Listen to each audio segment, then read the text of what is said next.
A struggling janitor brings his 5-year-old daughter to work, hoping to go unnoticed. But when she suddenly screams, "Daddy!" pointing at the CEO, the entire office freezes. The powerful man stares in shock as an assistant whispers, "She looks just like Camille." Who is this girl? Why does the CEO look like he's seen a ghost? A buried family secret is about to explode, and nothing will ever be the same. Before we get into the story, comment below where in the world you are watching from today. Mason's mop moved methodically across the polished marble floor of Holloway Enterprises' main lobby. Beads of sweat trickled down his forehead as he worked, carefully keeping his eyes fixed on the rhythmic back-and-forth motion. Around him, expensive leather shoes clicked against the dry sections of floor, their owners barely registering his presence as they rushed toward the elevators. The sharp scent of cleaning solution filled his nostrils as he worked, a constant reminder of his current station in life. 10 hours of cleaning had left his muscles aching, but Mason couldn't slow down. Ava would be waiting at Mrs. Jenkins, and the thought of his daughter's bright smile gave him the energy to push through these final minutes. He glanced at his watch, 5:30 p.m. Just a little longer. His shoulders burned with each sweep of the mop, but he pressed on, determined to finish his shift on time. "Excuse me?" a sharp voice called out.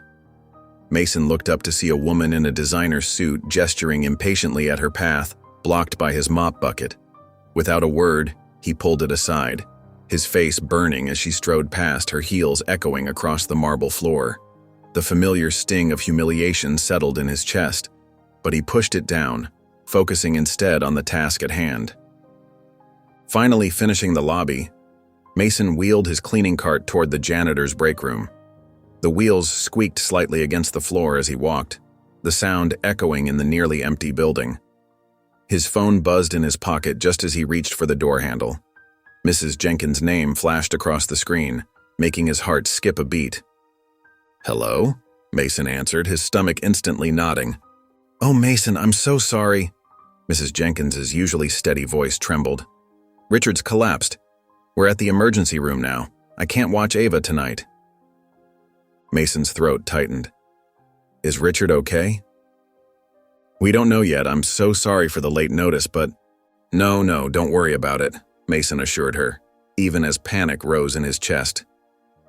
"Take care of Richard." After hanging up, Mason leaned against the wall, his mind racing. The fluorescent lights hummed overhead as he ran through his options. He had no family in the city, and his few friends all worked evening shifts like him. Calling out wasn't an option. He'd already missed 2 days last month when Ava had the flu. One more absence could cost him this job, and they couldn't afford that risk. The drive home was a blur of anxiety and rushed phone calls, each one ending in another dead end. The setting sun cast long shadows across the streets as he drove, his knuckles white on the steering wheel. At Mrs. Jenkins' house, Ava bounded into his arms, her backpack bouncing. "Daddy!" she squealed, wrapping her arms around his neck. Mason held her tight, breathing in the familiar scent of her strawberry shampoo. "Hey, sweetheart. Listen, we need to make a little change tonight." Sitting her down on Mrs. Jenkins' front steps, Mason explained as gently as he could. "You'll have to come to work with me for a few hours. We'll bring your coloring books and some snacks, okay?" Ava's eyes lit up. "Like take your daughter to work day?" Mason managed a small smile, touched by her innocent enthusiasm. "Something like that. But we need to be very quiet and stay close together, all right?" Back at Holloway Enterprises, Mason carried a sleepy Ava through the employee entrance. The building looked different now, more imposing in the growing darkness. The security lights cast eerie shadows across the empty corridors. He tried the janitor's closet first, setting up a small space with a blanket, but one look at the cramped, chemical-filled room told him it wouldn't work. "Daddy, it smells funny in here," Ava whispered, wrinkling her nose and pulling closer to his side. Mason sighed, gathering their things. "You're right, Princess. You'll stay with me while I finish up." They moved quietly through the building's halls, Mason pushing his cart with one hand while holding Ava's with the other. The wheels echoed softly against the tile floors as they walked. She tried to stifle her yawns but grew more tired with each passing minute, her small feet dragging slightly. As they approached the executive floor, Mason's heart beat faster. He always saved this area for last, hoping to avoid any late-working executives. The plush carpeting muffled their footsteps as they walked past the rows of expensive artwork and mahogany doors. They were almost past the CEO's office when Ava suddenly stopped dead in her tracks. Mason felt her hand slip from his as she stared at something. No, someone ahead of them. An older man stood outside the CEO's office, his silver hair catching the dim evening light. The man's presence seemed to fill the entire hallway, and Mason's breath caught in his throat. Before Mason could react, Ava's voice pierced the quiet hallway. "Daddy." The word "daddy" hung in the air like shattered glass, each echo making Mason's heart beat faster. The bustling office floor screeched to a halt. Keyboards stopped clicking, phones lowered mid-conversation, and every head turned toward the sound. Mason's face burned hot as he spun around, his fingers instinctively wrapping around Ava's small hand. The fluorescent lights suddenly felt too bright, too exposing. Edward Holloway stood frozen in the doorway of his office, his tall frame casting a long shadow across the marble floor. His steel-gray eyes locked onto Ava, and for the first time in Mason's memory, the powerful CEO looked caught off guard. The usual mask of cold authority cracked, revealing something raw underneath, a flash of pain that disappeared as quickly as it came. "Not another word," Mason whispered harshly to Ava, pulling her closer. But she resisted, her eyes still fixed on Edward with innocent curiosity. Her small fingers tightened around Mason's hand, not in fear, but in wonder. The silence broke into hushed whispers. Office workers huddled near their desks, stealing glances at the unfolding scene. Papers rustled nervously. Someone dropped a coffee mug, the crash making everyone jump. The scent of fresh coffee spread across the floor, mixing with the tension in the air. Edward took a step forward, his expensive shoes clicking against the floor. His face transformed from shock to something darker, more intense. The lines around his mouth deepened as he spoke. "What is the meaning of this?" he demanded, his voice low and dangerous. Mason's throat went dry. He shook his head, taking a step backward and pulling Ava with him. His palm was sweating against hers. "Nothing, sir. We're leaving." But Ava twisted in his grip, trying to get a better look at Edward. Her dark curls bounced with the movement, catching the light. The movement caught the attention of Sophia Wells, who had been standing just behind her boss with a stack of papers. The assistant's eyes widened as she studied Ava's face, and her hand flew to her mouth. Her perfectly manicured nails trembled against her lips. "She looks just like Camille," Sophia whispered, the words carrying clearly across the silent office. Each syllable seemed to echo off the walls. The effect was immediate. Edward staggered backward as if struck, his hand gripping the doorframe for support. All the color drained from his face, leaving him ashen under the fluorescent lights. His breathing became ragged, visible even from where Mason stood. The powerful man seemed to shrink before their eyes, decades of carefully maintained control crumbling. The name Camille rippled through the office like a stone dropped in still water. Younger employees looked confused, while the veterans exchanged knowing glances. Their eyes darted between Ava and Edward, connecting invisible dots. Someone whispered, "Isn't that his daughter who—" Mason didn't wait to hear more. His heart pounding in his ears, he scooped Ava up into his arms and rushed toward the elevators. She squirmed, trying to look back over his shoulder, her small hands clutching at his shirt. "Daddy, who is that man? Why does everyone look scared?" Her innocent questions pierced his heart like arrows. Mason jabbed the elevator button repeatedly, desperate to escape. His finger left smudges on the polished metal. Behind him, he could feel Edward's unsteady gaze boring into his back. The office remained frozen in tableau, the mighty CEO bracing himself against the doorframe, his assistant standing with her hand still covering her mouth, and dozens of employees watching the scene unfold with a mixture of confusion and shock. The only sound was the distant hum of computers and the shallow breathing of those watching. The elevator seemed to take an eternity to arrive. When it finally dinged, Mason practically dove inside with Ava. As the doors began to close, he caught one last glimpse of Edward Halloway. The man's face had transformed from shock to something else entirely, a look of desperate recognition that made Mason's blood run cold. It was the look of a man who had seen a ghost, and in many ways, he had. Edward's hands shook violently as he slammed his office door. The sound echoed through the empty hallway like a gunshot, matching the thundering of his heart. He stumbled to the small bar cart in the corner, his usually steady fingers trembling as the crystal decanter clinked against glass, while he poured himself a generous measure of whiskey, spilling a few drops onto the polished wood. "It can't be," he whispered, his voice rough with emotion. The amber liquid sloshed dangerously in his glass as he turned to face the floor-to-ceiling windows overlooking the city he'd built his empire in. His reflection stared back at him, an old man, pale and shaken with dark circles under his eyes, looking nothing like the powerful CEO everyone knew him to be. But it wasn't his own reflection that haunted him. It was Ava's face, so achingly familiar it felt like a punch to his gut. Those same bright eyes filled with innocence, that same dimpled smile, Camille's smile, his daughter's smile, the smile he hadn't seen in over a decade. He took a long drink, letting the whiskey burn down his throat like liquid fire. "Camille," he breathed, closing his eyes against the pain. The memories flooded back like a broken dam. His daughter's last angry words, the slam of a door that still echoed in his dreams, the endless years of silence that followed. And now, this child who was the mirror image of his lost daughter. Across town, Mason burst through the door of his small apartment, the cheap locks rattling protestingly as he slammed it shut. The space felt too small, too cramped with the weight of what had just happened, the walls seeming to close in around him. Ava stood in the middle of their tiny living room, her small face scrunched up in confusion, still wearing her backpack from school. "Daddy?" Her voice was small, uncertain, tugging at his heart. "Why didn't that man say hi to me? He looked at me funny, like he saw a ghost." Mason sank onto their worn couch, the springs creaking loudly under his weight. His hands covered his face, fingers pressing into his eyes until he saw spots, trying to block out the world for just a moment. How could he explain this to her? How could he tell her about Edward Halloway, about Camille, about all the pain and betrayal that had shaped their lives?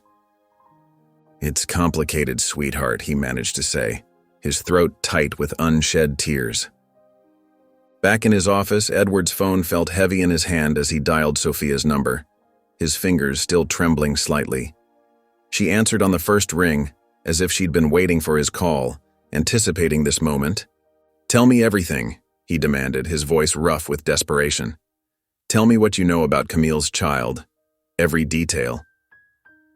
There was a long pause on the other end, filled with the weight of unspoken words. When Sophia spoke, her words were careful, measured, like someone walking on thin ice. I had suspicions, sir. After Camille passed, I found some medical records while clearing out her apartment. But I couldn't confirm anything. The timing matched, but..." Edward's grip tightened on the phone until his knuckles turned white. "Why didn't you tell me?" he growled. "Would you have listened?" Sophia's voice was gentle but firm, carrying years of loyal service behind it. "You weren't in a place to hear anything about Camille then. You could barely hear her name without..." In his apartment, Mason pulled out an old photo from his wallet, worn soft at the edges from years of handling. The edges were worn down, the colors fading to a sepia tone, but Camille's smile still lit up the image like a beacon of happier times. His finger traced her face as anger rose in his chest like a tide, hot and familiar. All these years of struggling, of working endless hours as a janitor, of raising Ava alone while swallowing his pride, and now Edward Halloway was back in their lives, threatening to destroy everything again. Meanwhile, Edward lowered himself into his leather chair, the weight of realization crushing him like a physical force. "She's mine," he whispered into the phone, his voice breaking with emotion. "My granddaughter, Camille's daughter. All this time, right here in the same city." He stood abruptly, his jaw set with determination. The city lights twinkled beyond his window as night settled over the skyline, casting long shadows across his office. "If that child is my granddaughter," he muttered to himself, his voice hardening with resolve, "I won't lose her too. Not this time. Not ever again." The morning sun filtered through the thin curtains of Mason's small apartment bedroom, casting pale yellow stripes across the worn carpet. He lay there, staring at the water stains on the ceiling, his mind replaying last night's disaster over and over like a broken record.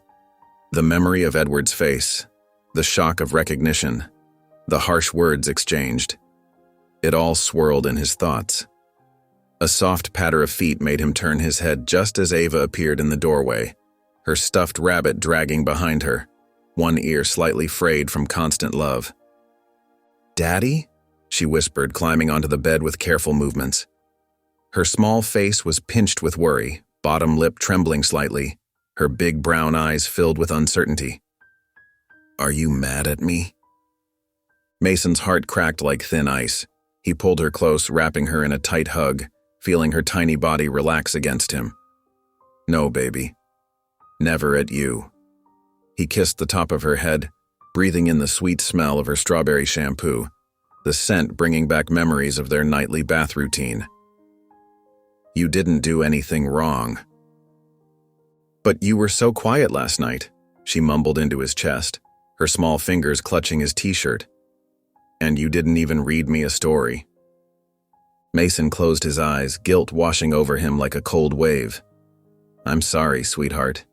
Daddy just had a rough night."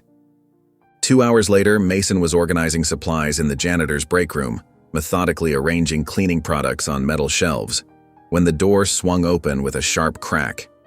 His stomach dropped as Edward Holloway's imposing figure filled the doorway, blocking out the fluorescent light from the hallway.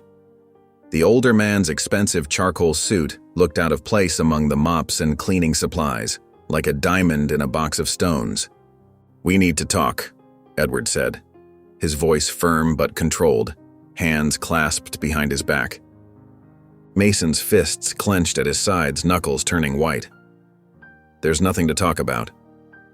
"That child," Edward started, taking a step forward, his polished shoes clicking on the linoleum floor. "She's Camille's daughter, isn't she?" "Don't you dare say her name." Mason's voice cracked like a whip in the small space.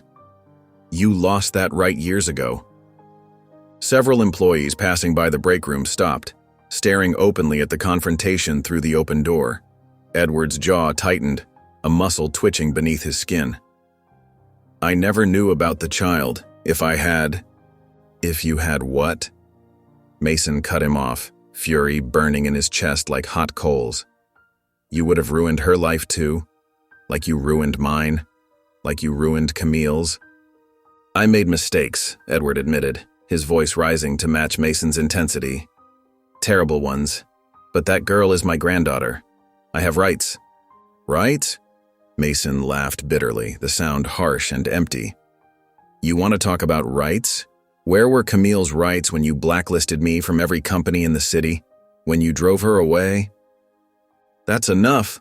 Edward's face reddened, his composed facade cracking. "I'm trying to make this right." "There is no making this right," Mason spat, shoving past Edward, the contact between their shoulders electric with tension. "Stay away from my daughter." "Then I'll see you in court," Edward called after him, the words echoing down the hallway. Mason froze mid-step, his blood turning to ice in his veins. Around him, the shocked whispers of onlooking employees faded into white noise as the weight of Edward's threat sank in, heavy as a stone in his gut. The sharp knock at the door jolted Mason from his restless sleep. His eyes snapped open, heart hammering against his ribs. Ava was still nestled against him, her small arms wrapped around his chest like a tiny koala, her breathing soft and steady. Sunlight leaked through the threadbare curtains, casting a dim glow across their cramped bedroom, highlighting the water stains on the ceiling and the peeling paint in the corners. Mason glanced at the clock on his nightstand. 7 a.m. His stomach twisted. No one knocked on doors this early unless it was bad news. He'd learned that lesson the hard way over the years. The knock came again, more insistent this time, echoing through their small apartment, Mason carefully untangled himself from Ava's embrace, tucking the worn blanket around her shoulders. She stirred slightly but didn't wake, her face peaceful in the early morning light. His bare feet patted across the cold linoleum floor as he made his way to the front door, stepping over the creaky spots he'd memorized months ago. Through the peephole, he saw a man in an expensive charcoal suit, his leather briefcase gleaming in the hallway's fluorescent lights. Everything about him screamed money and power. Mason's mouth went dry. With trembling fingers, he undid the chain lock and opened the door, conscious of his worn pajama pants and faded t-shirt. "Mr. Mason Brooks?" The man's voice was professionally detached, almost bored. "I have a delivery for you." He held out a thick manila envelope, the paper clearly expensive. Mason took it, his hands unsteady. The paper felt heavy, official, expensive. The return address made his heart stop. Blackwood and Associates, attorneys at law. His mind raced with possibilities, none of them good. He ripped open the envelope right there in the doorway, not even noticing when the messenger quietly excused himself with a practiced nod. The legal documents inside were printed on crisp white paper, the words swimming before his eyes until they came into sharp, terrible focus. Petition for shared custody. Edward Halloway's name jumped out at him like an accusation, the elegant signature at the bottom a reminder of everything he'd lost. The papers detailed Mason's financial situation with brutal precision. His minimum wage job, the tiny apartment, the lack of savings. Each point felt like a knife twisting in his gut, laying bare every sacrifice and struggle of the past few years. "Daddy?" Ava's sleepy voice came from behind him. "What's wrong?" Mason quickly stuffed the papers back into the envelope, plastering on a smile as he turned to face his daughter. She stood there in her pink pajamas, rubbing her eyes with tiny fists, her dark hair a mess of tangles around her face. The sight of her innocent expression made his heart ache. "Nothing, sweetheart," he managed, his voice surprisingly steady. "Just some boring grown-up stuff. How about some breakfast?" 4 hours later, Mason sat in Michael Gray's cluttered office, surrounded by towering stacks of legal books and filing cabinets. The envelope lay open on the desk between them, like a live grenade. Coffee cups and half-eaten sandwiches littered the desk, evidence of their lengthy discussion. Michael, his old friend from high school who'd gone on to become a lawyer while Mason had climbed the corporate ladder, only to fall from grace, read through the documents with a deepening frown. His reading glasses had slipped down his nose and his tie was loose around his neck. The afternoon sun cast long shadows through the dusty blinds. Finally, Michael looked up, removing his glasses with a heavy sigh that seemed to age him 10 years. "Mason, this man has the best lawyers money can buy. If he wants custody, he'll get it. The resources he has at his disposal." He trailed off, shaking his head. Mason's fingers dug into the arms of his chair, his knuckles turning white with the force of his grip. Rage and fear churned in his stomach as he growled, "Over my dead body." The words came out raw and fierce, a father's desperate promise to protect what he loved most. Mason's footsteps echoed through the marble lobby of Halloway Enterprises, his cleaning cart squeaking along beside him. Something felt different today. The usual buzz of morning activity had been replaced by hushed whispers and darting glances. Employees who normally ignored him now actively avoided his gaze, turning away as he passed, some even hurrying to step into nearby elevators or ducking into conference rooms. His jaw clenched, a muscle twitching beneath his skin. After 5 days of relative quiet following the court summons, this sudden change in atmosphere made his skin crawl. The air felt thick with tension, like the moments before a storm breaks. In the break room, a crowd of office workers huddled around someone's tablet, their shoulders pressed together as they leaned in close. Their expensive suits and perfectly styled hair formed a wall of privilege that made Mason's worn uniform feel even shabbier. His arrival went unnoticed, their attention fixed on whatever they were viewing. "Can't believe he's fighting Mr. Halloway," one woman whispered, her manicured hand covering her mouth. "Did you see his credit score?" Another added with a disapproving click of her tongue. "Poor little girl, can you imagine growing up like that? Mason's heart pounded against his ribs like a trapped bird. He pushed through the group, ignoring their startled protests and gasps of indignation. "Let me see that." The tablet's screen displayed a news article, complete with photos of him and Edward. The headline made his blood run cold. "Janitor fighting billionaire CEO for custody of illegitimate grandchild." Below it was a photo of him in his work uniform, looking tired and defeated after a long shift. His eyes scanned the article, each word hitting him like a physical blow. Everything was there: his mounting debts, the unpaid medical bills from Ava's bout with pneumonia last winter, his maxed-out credit cards. Even the time he'd been late with rent was detailed for the world to see, laid bare like dirty laundry for everyone to gawk at. Red clouded his vision, pulsing at the edges of his sight. Without a word, he spun on his heel and marched toward the elevator, jabbing the button for the top floor repeatedly with trembling fingers. His hands shook with rage as he watched the numbers climb, each floor bringing him closer to a confrontation he'd been dreading. He burst into Edward's office without knocking, the heavy door banging against the wall with enough force to rattle the framed achievements hanging there. Edward sat behind his massive desk, perfectly composed in his tailored suit, as if he'd been expecting this visit. The morning sun streaming through the floor-to-ceiling windows cast him in an almost ethereal light. "How dare you?" Mason snarled, his voice shaking with barely contained fury. "Those records were private. My private life. My daughter's private life."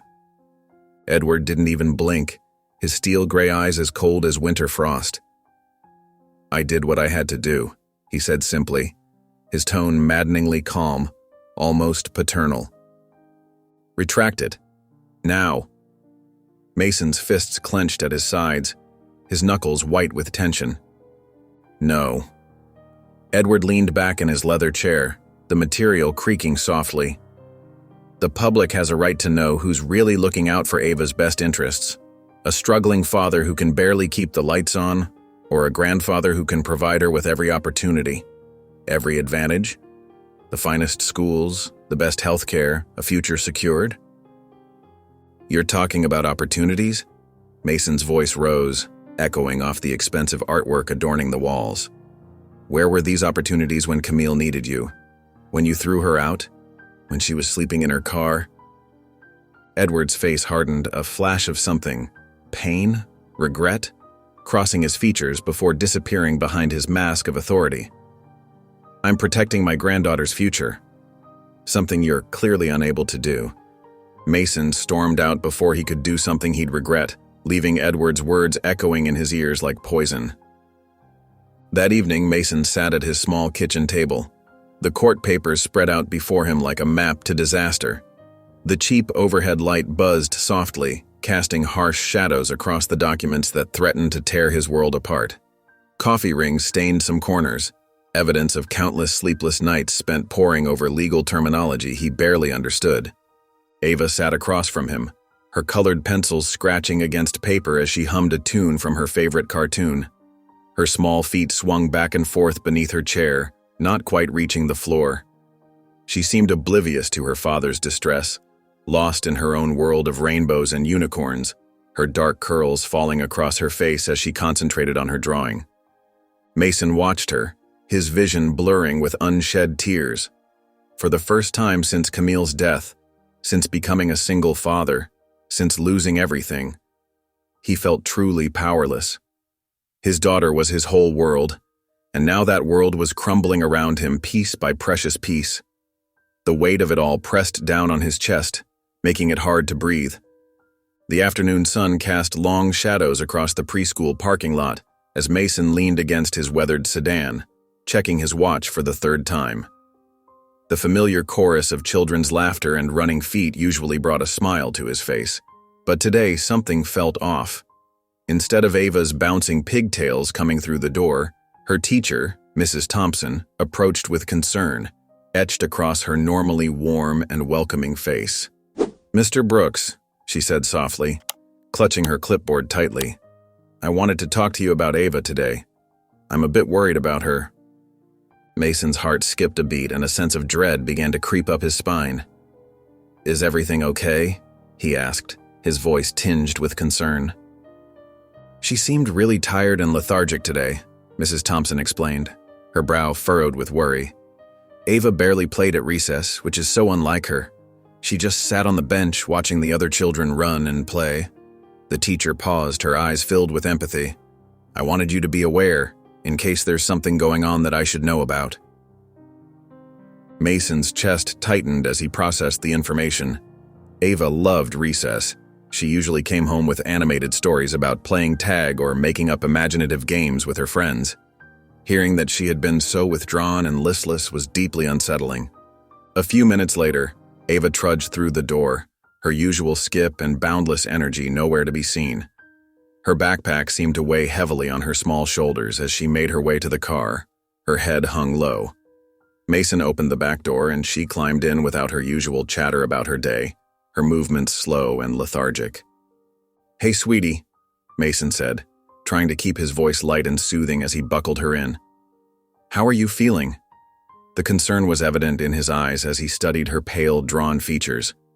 Ava leaned her head against the cool window, her reflection ghostly in the glass. "Daddy, I feel sleepy," she murmured, her eyes heavy with exhaustion. Throughout the evening, Mason watched Ava closely, his heart growing heavier with each passing hour. She picked at her dinner, barely touching her favorite mac and cheese, and she didn't even ask to watch her usual bedtime cartoon, heading straight to bed instead. At 9 p.m., while Mason was washing dishes, a loud thud from Ava's room made his blood run cold. He dropped the plate he was holding, barely registering the crash as it shattered on the floor. Taking the stairs 2 at a time, he burst into her room, fear gripping his heart. Ava lay crumpled on the floor beside her bed, her favorite stuffed rabbit still clutched in her tiny hand. Her face was ghostly white, her breathing shallow and irregular, and Mason's heart clenched with terror at the sight of his precious daughter so still and lifeless. "Ava."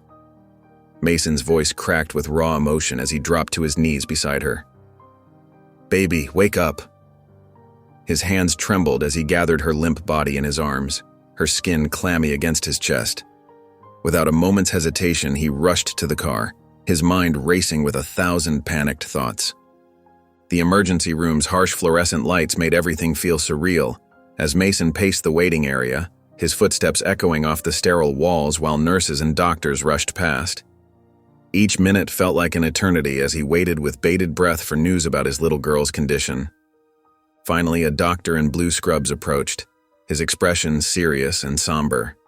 Mason's heart hammered against his ribs as he read the grim look on the doctor's face, bracing himself for the worst. "Mr. Brooks," the doctor began, his voice carefully measured and weighted with empathy. "We found something concerning in Ava's blood work."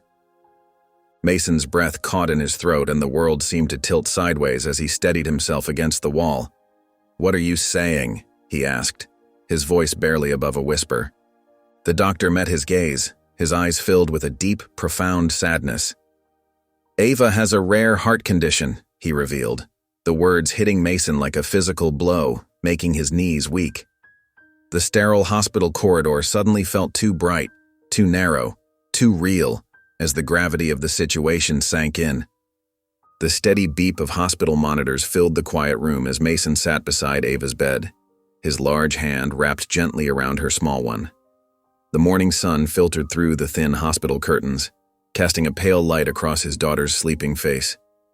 She looked so tiny in the massive hospital bed, her chest rising and falling steadily beneath the blankets, an oxygen tube helping her breathe. A nurse had tucked her favorite stuffed rabbit under her arm, but even that familiar comfort couldn't mask the severity of her condition. Mason hadn't slept all night. His eyes were red and puffy, and his work uniform was wrinkled from sitting in the same position for hours. The coffee from the nurse's station had gone cold in its paper cup, untouched on the bedside table. Every time Ava stirred or made a small sound, he leaned forward, ready to comfort her, only to watch her drift back into medicated sleep. At 9 o'clock, Mason found himself sitting across from Dr. Richards in his office. The doctor's desk was covered with medical charts and test results, each one spelling out Ava's condition in stark detail. The morning light streaming through the window behind the doctor made the white coat seem to glow, creating an almost holy atmosphere that felt cruelly ironic. "The good news is it's treatable," Dr. Richards said, adjusting his glasses. "We've had success with an experimental treatment that's shown promising results in cases like Ava's." His voice carried the practiced gentleness of someone used to delivering difficult news. Mason felt a glimmer of hope, but it died quickly when he saw the doctor's expression. The way the older man's fingers drummed nervously on the desk told him there was more to come. "What's the catch?" Mason asked, his voice hoarse from lack of sleep and worry. "The treatment isn't covered by standard insurance," Dr. Richards explained carefully, his words measured and precise. "The total cost, including the procedure and follow-up care, would be approximately $250,000. The number hit Mason like a physical blow. He gripped the arms of his chair, trying to steady himself as the room seemed to spin. There has to be another option. Dr. Richards shook his head slowly, his face grave. "Without this treatment, I need to be clear. Ava won't survive past childhood." The words echoed in Mason's head like a death sentence. His hands trembled as he pulled out his phone, staring at the screen as if it held the answers to impossible questions. His thumb hovered over his contacts, scrolling down to a name he'd hoped never to use: Edward Halloway. That evening, Mason stood in the hallway of a luxury high-rise, facing the polished wood of Edward's penthouse door. The marble floors beneath his feet probably cost more than his yearly salary. His reflection in the brass door fixtures showed a broken man, unshaven, exhausted, with dark circles under his eyes. The contrast between his worn work boots and the elegant surroundings felt like a metaphor for his entire life. His fists clenched and unclenched at his sides. Every fiber of his being screamed at him to turn around, to find another way. But Ava's pale face in that hospital bed kept flashing through his mind, along with the steady beeping of those monitors that measured her fragile life. His pride meant nothing compared to her life. Taking a deep breath that seemed to cost him everything, Mason raised his hand and knocked on the door. The sound echoed through the empty hallway like the toll of a bell, marking a point of no return. Mason stood frozen outside the massive glass doors of Edward Halloway's penthouse, his reflection staring back at him like a ghost. His work uniform was wrinkled from spending the night at the hospital, and dark circles shadowed his eyes. The city lights twinkled behind him, a sea of stars that seemed to mock his desperation. A janitor's cart sat abandoned in the hallway 3 floors below. He hadn't even bothered to put it away properly before rushing here. His hand hovered over the door, trembling slightly.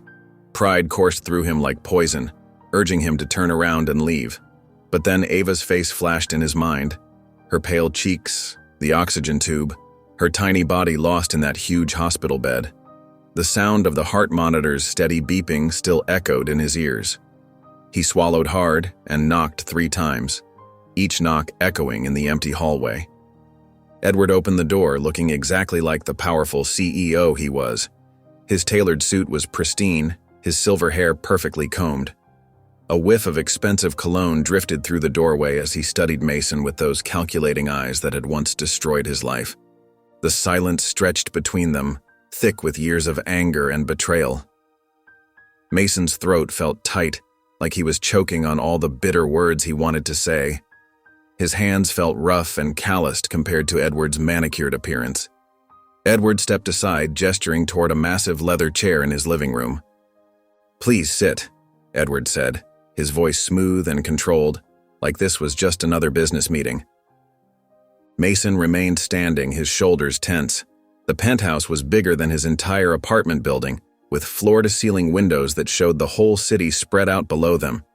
Crystal glasses gleamed from a bar cart nearby, and original artwork hung on every wall. It made him feel small, and he hated that feeling. "I need your help." The words tasted like ash in Mason's mouth, and each syllable felt like swallowing broken glass. Something flickered in Edward's eyes. Was it triumph? Concern? Mason couldn't tell. He forced himself to continue, explaining Ava's condition in short, clipped sentences.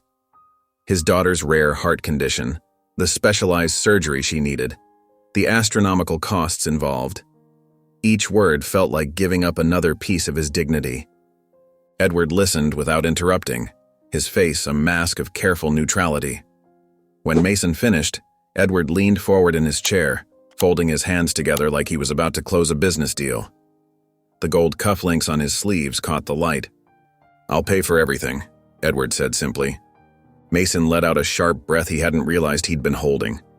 Relief flooded through him for just a moment, but before it could settle in, Edward added, "On one condition." Mason's stomach clenched. The familiar taste of betrayal filled his mouth. He knew what was coming before Edward even spoke. "I want to be in Ava's life," Edward declared, his voice firm and unyielding. "Regular visits, holidays, birthdays, all of it." Mason's body went rigid, every muscle tensing at once. This was exactly what he'd been dreading, exactly what he'd fought so hard to prevent for the past 8 years. He shook his head automatically. "Absolutely not." Edward's expression didn't change. He might as well have been discussing the weather. "Then find another way to save your daughter." The words hit Mason like a physical blow. His fists clenched at his sides, knuckles turning white.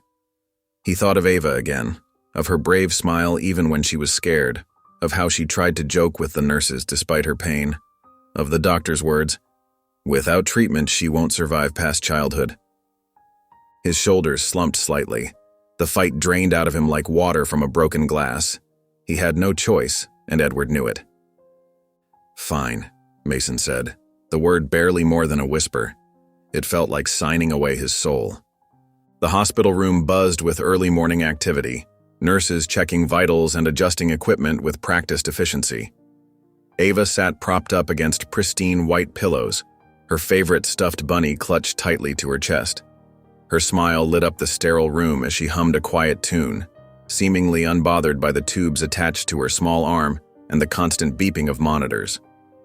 Mason perched uneasily on the edge of her bed, his fingers drumming nervously against his knee.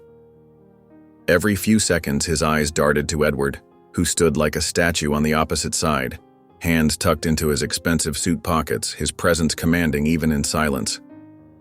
"Look, Daddy," Ava giggled, making her bunny dance in the air between them. "Mr. Hoppy says he's not scared at all. He's super brave." Mason forced a smile, trying to match her cheerful mood. "That's great, sweetheart. Just like you." The doctor entered briskly, clipboard in hand, his white coat swishing as he moved through the doorway. "Good morning, everyone. Ready to go over the treatment plan?" His voice carried the practiced calm of someone used to delivering both good and bad news. Edward immediately straightened, his businessman instincts kicking in like a switch being flipped. "Of course. Please, explain everything in detail." His commanding tone left no room for uncertainty. The doctor launched into his explanation, using medical terms that made Mason's head spin with their complexity.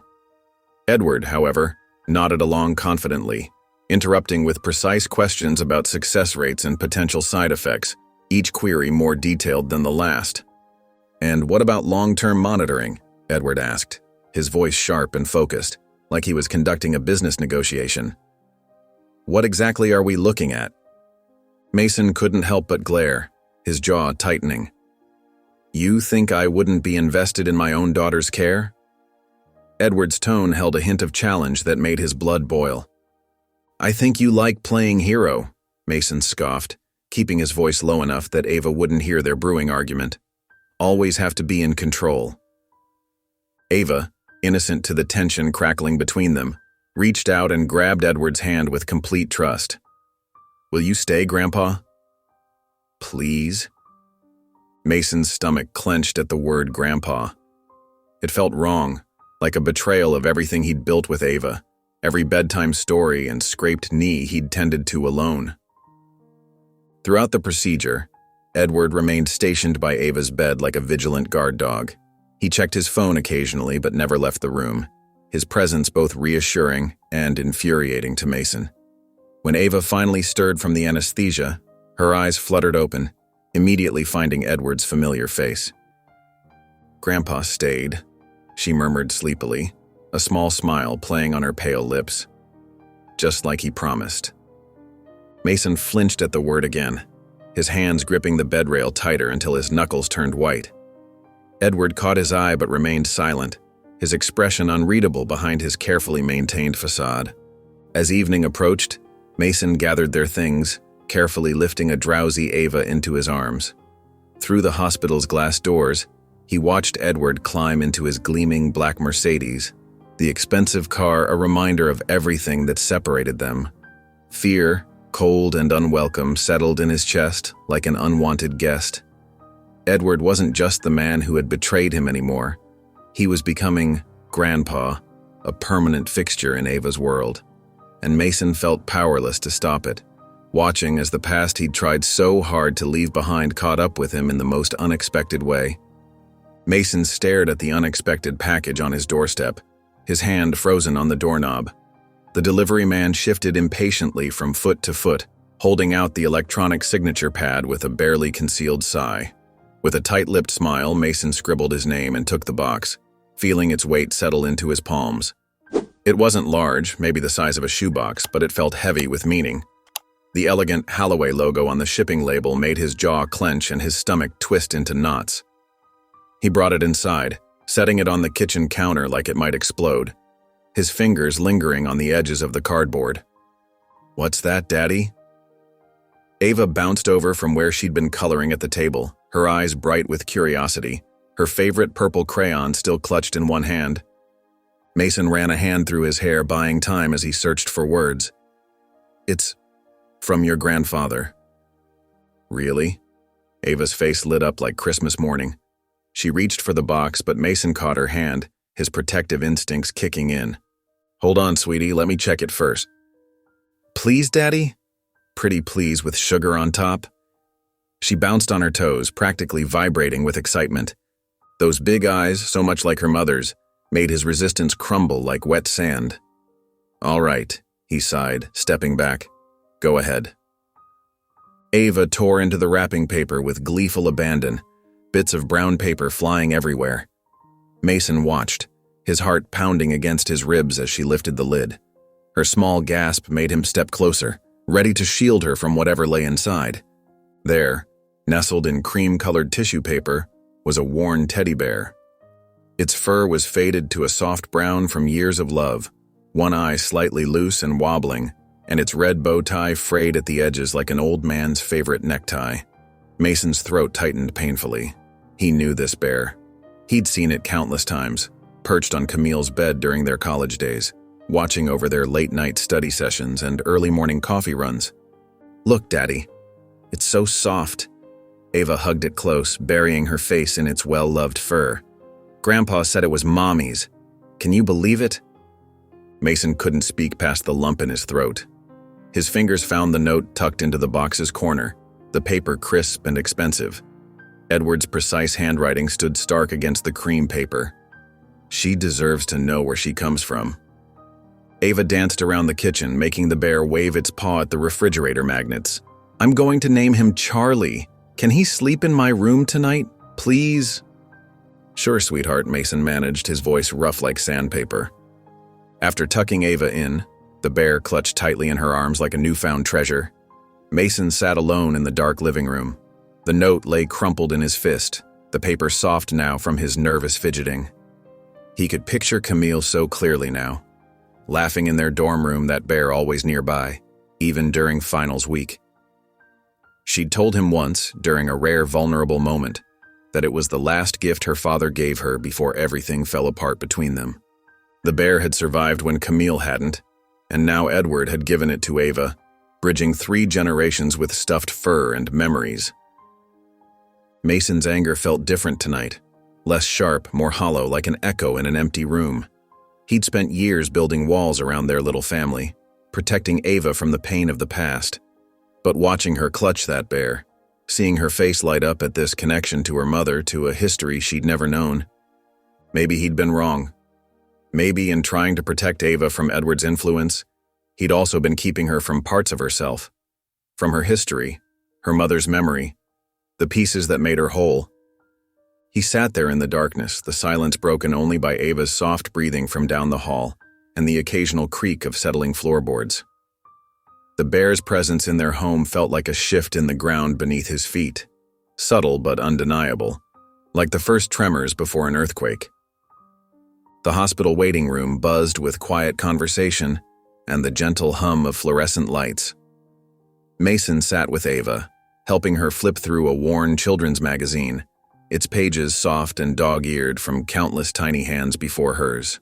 Her color had improved since starting treatment, and her smile came more easily now, bringing a warmth to her cheeks that had been missing for too long.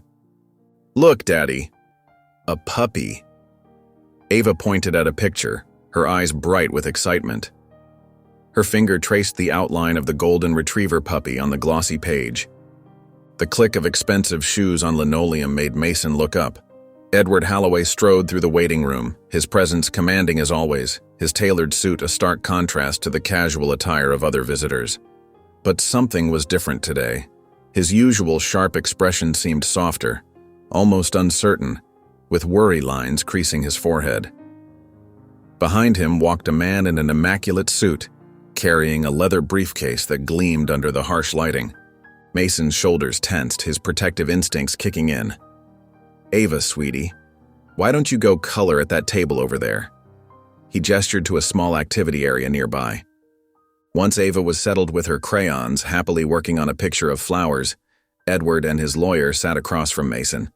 The lawyer opened his briefcase with practiced precision and pulled out a thick manila folder, its edges crisp and new. "What's this about?" Mason asked, his voice tight with suspicion. Edward cleared his throat, his fingers drumming once on the table before going still. "There's something you need to see." He slid the folder across the table, his hand lingering for a moment. "Please, Mason, read it."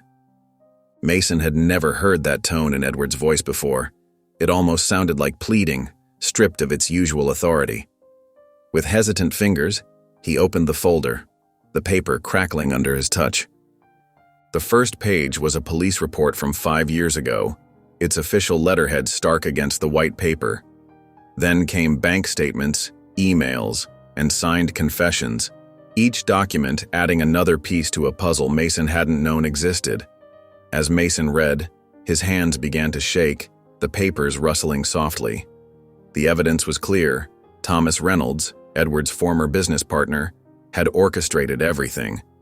He had forged documents, manipulated accounts, and framed Mason to cover his own theft from the company, leaving a trail of deception that had taken years to unravel. Edward had been looking for Camille the entire time, trying to make things right. But by the time he tracked her down, Mason's mind shied away from completing that thought. Mason's throat felt tight, constricting around his words. Why didn't you tell me this sooner?" "Would you have believed me?" Edward asked quietly, his eyes carrying the weight of years of unspoken regret. "You needed proof. It took years to gather all of this, to follow every lead and verify every document." Mason stared at the documents, his world tilting on its axis. The hatred he'd carried for Edward, the anger that had fueled him through countless sleepless nights, through every struggle and setback, had been aimed at the wrong person all along. Later that night, Mason drove home through the quiet streets, streetlights casting alternating patterns of light and shadow across the dashboard. Ava was fast asleep in her car seat, her new stuffed bear, a peace offering from Edward, clutched tight against her chest, her breathing soft and steady in the stillness of the car. Streetlights flashed across the windshield as Mason's mind raced, replaying every moment of anger, every bitter thought in this new and uncomfortable light. He'd built his entire identity around surviving Edward's betrayal, around being the wronged party. But Edward hadn't betrayed him at all. The reality he'd believed in for so long was crumbling like a sandcastle at high tide, leaving him unsure of everything he'd thought he knew. Mason glanced in the rearview mirror at Ava's peaceful face, her features softened by sleep and innocence. The anger that had been his constant companion for years felt different now, hollow, misplaced, like a key that no longer fit its lock. He gripped the steering wheel tighter, trying to steady his shaking hands, his knuckles white against the dark leather. What was he supposed to do with this truth? How could he move forward knowing he'd been wrong all this time, that years of bitterness had been built on a foundation of lies? The familiar streets of their neighborhood came into view, houses dark except for porch lights casting warm pools of welcome. But Mason had never felt more lost, more adrift in the sea of his own misconceptions. The morning sun filtered through Mason's bedroom window, casting warm shadows across his bed. His phone buzzed on the nightstand, another message from Edward. Mason squinted at the screen, fighting the last traces of sleep from his eyes as he read the text. "Take Ava to the address I sent. She deserves to see where her mother grew up."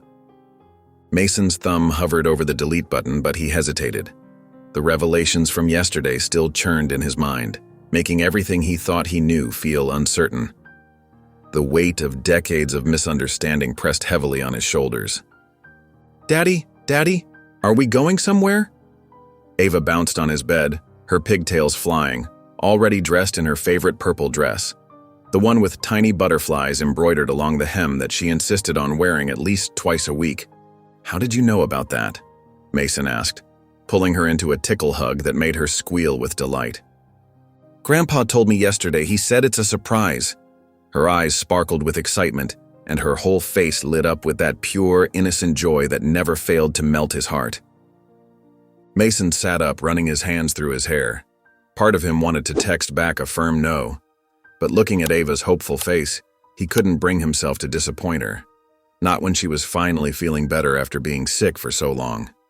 "Okay, princess, let's pack some snacks for the road." The drive took them out of the city, winding through tree-lined roads that seemed to stretch endlessly into the horizon. Mason kept glancing in the rearview mirror at Ava, who was contentedly hugging Camille's old teddy bear, its fur worn soft from years of love, watching the world zip by outside her window. When they finally turned onto a gravel driveway that crunched beneath their tires, Mason's breath caught in his throat.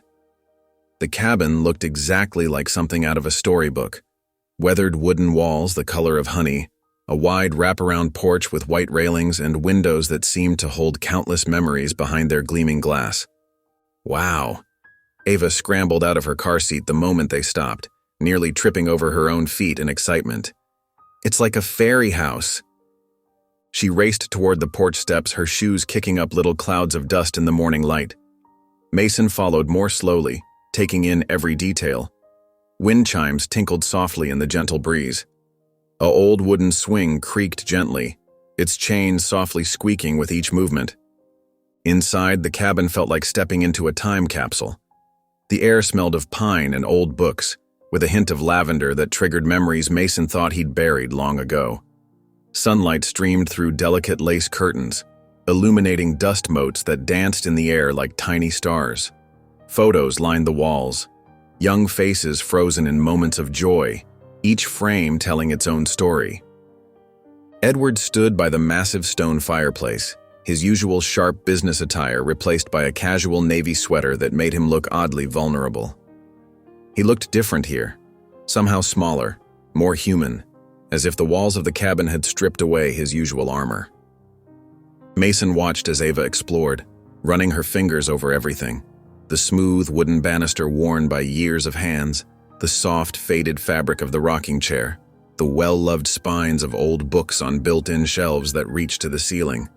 Without a word, Edward picked up a leather-bound album from the coffee table and held it out to Mason. The leather was cracked with age, but clearly well cared for.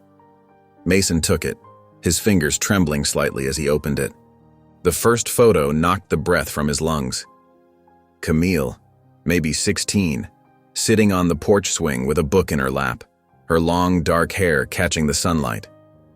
Her smile was exactly like Ava's, the same dimple in her left cheek, the same sparkle in her eyes. "I didn't get to know her," Edward said quietly, his voice rough with emotion and regret. "But you did. Tell me about her."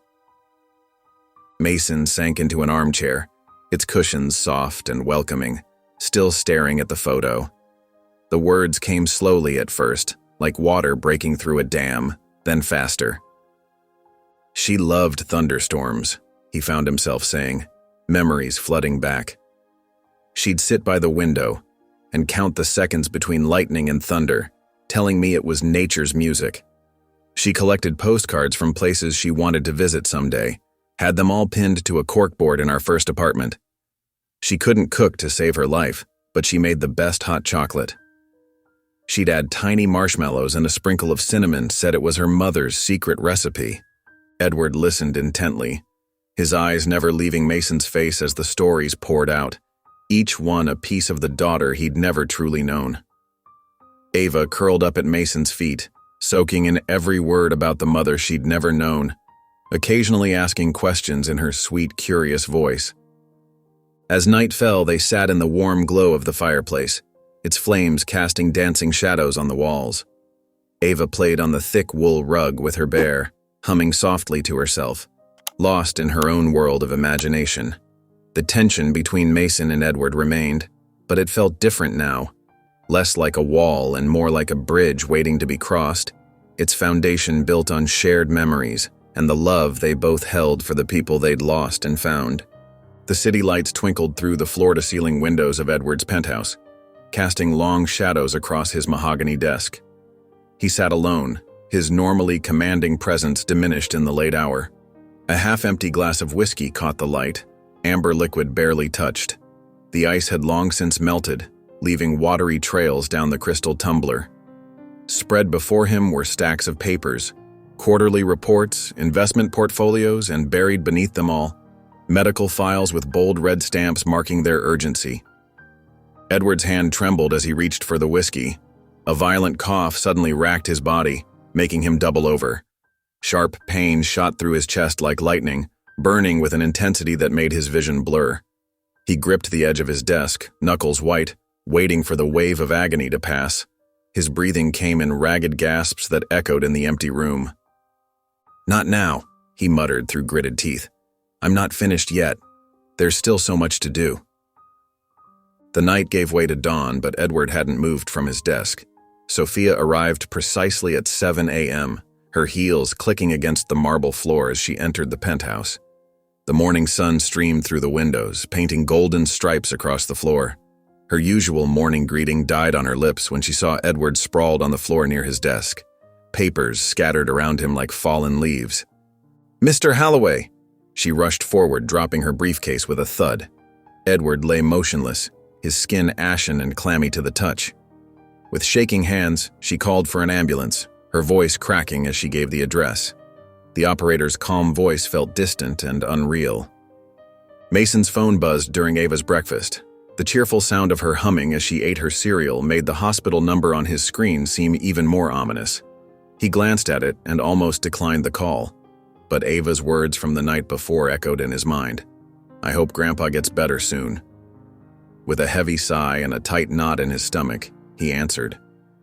20 minutes later, Mason stood in a sterile hospital hallway as a doctor with graying hair and kind eyes explained Edward's condition. Late-stage cancer.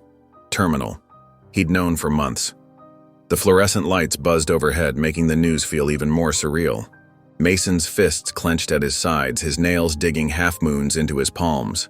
He stormed into Edward's room, where the mighty CEO looked small and fragile against the white hospital sheets. The steady beep of monitors filled the silence. "You knew? This whole time? You knew? And you still started this custody battle?"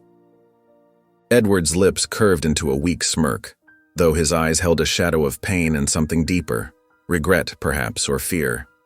"If I didn't, you would have never let me in. We both know that."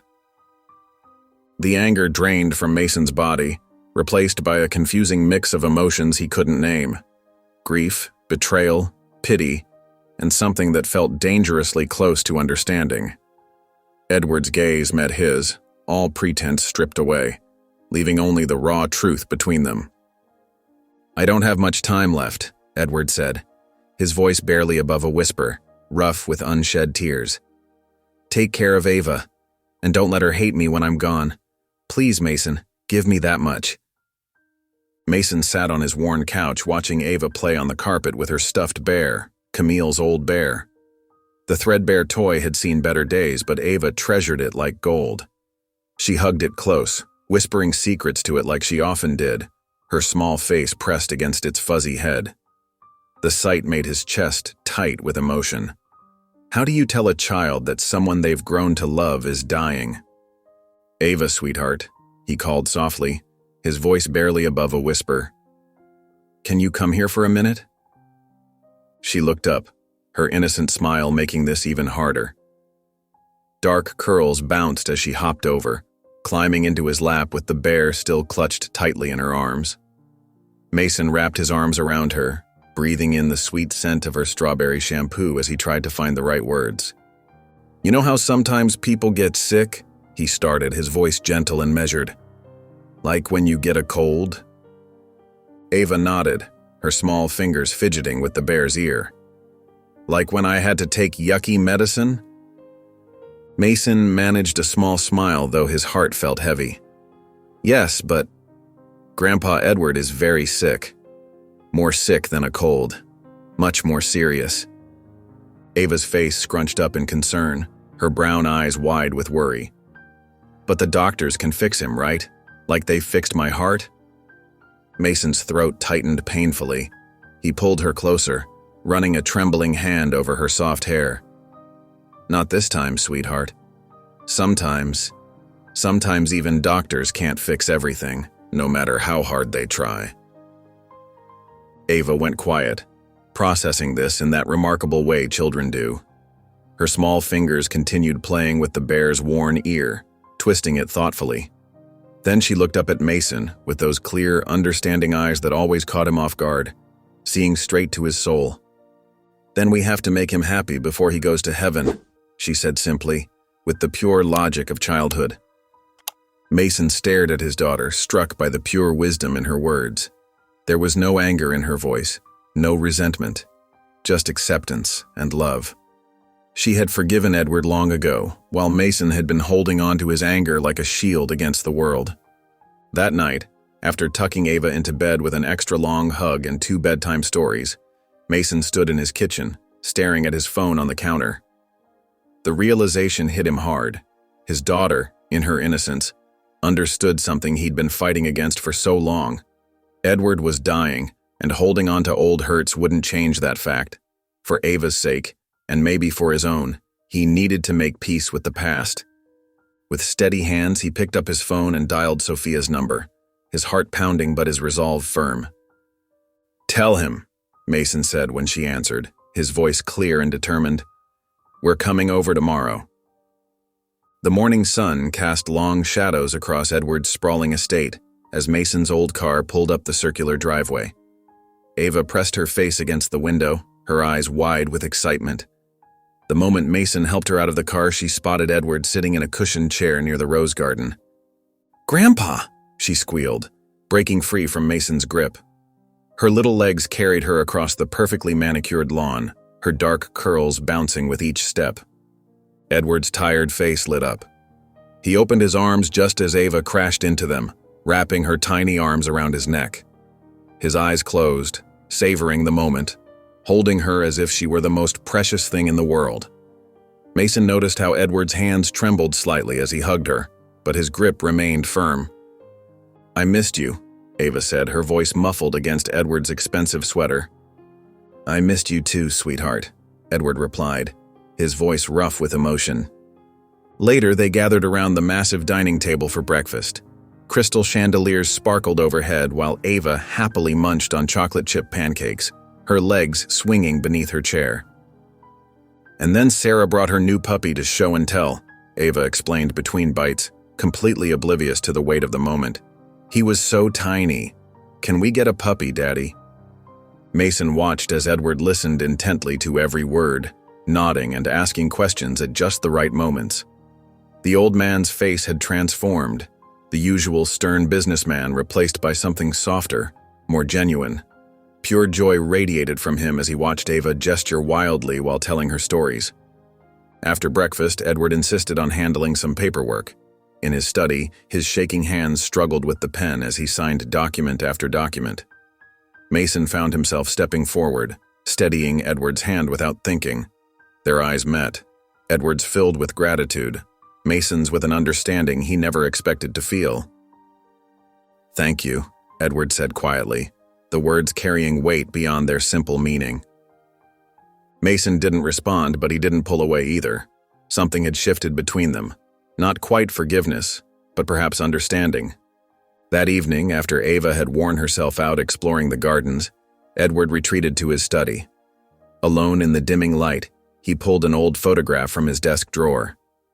Camille's young face smiled up at him, her eyes, so like Ava's, sparkling with life. Tears rolled down his weathered cheeks as he traced her image with trembling fingers. "I'll see you soon, sweetheart," he whispered to the photograph, his voice breaking on the words. Mason sat at his worn kitchen table watching Ava play with her collection of stuffed animals on the living room floor. The setting sun painted warm orange stripes across the apartment walls, but Mason barely noticed. His mind was consumed with the weight of what he needed to tell her. Ava hummed softly as she arranged her toys in a circle, completely lost in her own world. She had Edward's old teddy bear, Camille's bear, seated in a place of honor next to her favorite bunny. The sight made Mason's chest tighten. "Hey, sweetheart," Mason called gently. "Can you come here for a minute?" Ava looked up, her face bright. "Just one more minute, Daddy. Mr. Bear needs to finish his tea party." Mason couldn't help but smile despite everything. "Okay, one more minute." When Ava finally climbed into his lap, Mason wrapped his arms around her small frame, breathing in the sweet smell of her strawberry shampoo. How do you tell a child that someone they love is dying? "I need to tell you something very important," Mason began, keeping his voice steady. Ava looked up at him with those innocent eyes. "What is it, Daddy?" Mason took a deep breath. "Grandpa is very sick." "Oh," Ava's face scrunched up in concern. "But the doctors can fix him, right? Like they fixed me?" The hope in her voice nearly broke him. Mason shook his head slowly. "No, sweetheart, the doctors can't fix him this time." Ava went quiet, processing this information in that peculiar way children do. Then she looked up at Mason, her eyes full of a wisdom that stunned him. "Then we have to make him happy before he goes to heaven." Mason felt his throat tighten. Here he was, still wrestling with his complicated feelings toward Edward, while his daughter simply saw someone she loved who needed joy in their final days. He pressed a kiss to her forehead, holding her close. "You're right, baby. We'll make sure Grandpa knows how much we care about him." Later that night, after tucking Ava into bed, Mason stood by the window. The city lights twinkled below, reminding him of all those nights he'd spent angry and bitter, nursing his grudge against Edward. Now, watching his daughter's pure acceptance and love had shown him a better way. "I'll make it right for her," he whispered into the darkness. "For you, Camille." Mason and Ava step into Edward's study, the morning sunlight streaming through tall windows. The room smells of leather and old books, a testament to years of business dealings and family history. Edward sits at his massive mahogany desk, looking smaller than usual in his expensive chair. His skin is pale, but his eyes remain sharp and focused. "Come in," Edward says, his voice softer than usual. He gestures to the chairs across from him. Ava immediately climbs into one, her feet dangling above the floor. Mason takes the other seat more hesitantly, noticing the legal pad and pen placed carefully on the desk. Edward clears his throat. "Mason, Ava, I've made arrangements. It's time for you to know my final wishes." His hands shake slightly as he picks up the pen. Mason's stomach tightens. He watches Edward's face, searching for any hint of manipulation or ulterior motives. But all he sees is exhaustion and something else, a desperate need to make things right. "I'm naming you CEO of Holloway Enterprises," Edward says directly to Mason. The words hang in the air like smoke. Mason's mouth goes dry. "I trust you to run it, Mason. For Ava. For Camille." Mason shakes his head, overwhelmed. The question that's burned inside him for years finally breaks free.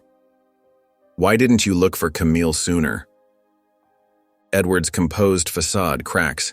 His eyes grow wet, his voice thick with emotion.